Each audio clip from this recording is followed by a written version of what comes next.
Chers amis, bonjour. L'été est bien là, avec ses chaleurs, sa luminosité et les perspectives de retrouvailles, et surtout du temps que nous avons chacun pour se reposer d'une année bien trépidante. L'été est aussi un moment propice pour se recentrer sur ce qui fait les priorités de notre vie. Aujourd'hui, je voudrais vous parler d'une belle histoire, d'une histoire vraie, d'une histoire de vie avec un grand V.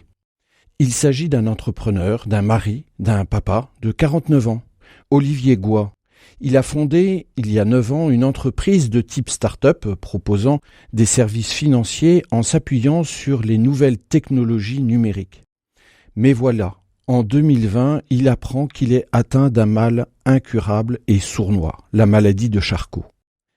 Après les premiers symptômes discrets, ceux-ci se font de plus en plus présents.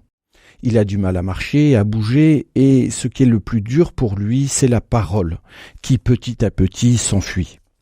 Face à la maladie qui ne donne que 3 à 5 ans d'espérance de vie et qui enferme petit à petit l'esprit dans un corps qui se paralyse jour après jour, la tentation de baisser les bras est forte et compréhensible. Mais voilà. Dans les interviews qu'il a données ce mois-ci, que ce soit sur RCF, dans La Tribune ou dans l'émission C'est à vous, il explique à qui veut l'entendre que loin de l'enfermer, sa maladie lui a permis de voir le monde tel qu'il est, sans angélisme, sans complaisance, mais sans noirceur. En effet, il veut laisser un message en héritage. La vie est belle, vraiment belle. Ce message, il le porte aux puissants comme aux fragiles. Auprès de Monsieur le maire, de Monsieur Macron ou de Monsieur Niel, il parle en homme d'affaires avisé, qui veut créer de la valeur en défendant la recherche médicale, la prise en charge des fauteuils roulants. Auprès du grand public, il nous livre un magnifique documentaire, un vrai moment de bonheur, Invincible été. Olivier Goy a une telle liberté intérieure qu'il garde le désir de choisir la manière dont il veut essayer de vivre cette ultime période aux jours comptés. C'est une forme de philosophie de vie qu'il a envie de transmettre, d'un amour de la vie. Mais je ne crois pas que ce soit la maladie qui lui fasse aimer la vie. Cet amour était déjà là, en lui, bien avant sa maladie. Cet amour de la vie est une force qu'on laisse souvent s'assoupir.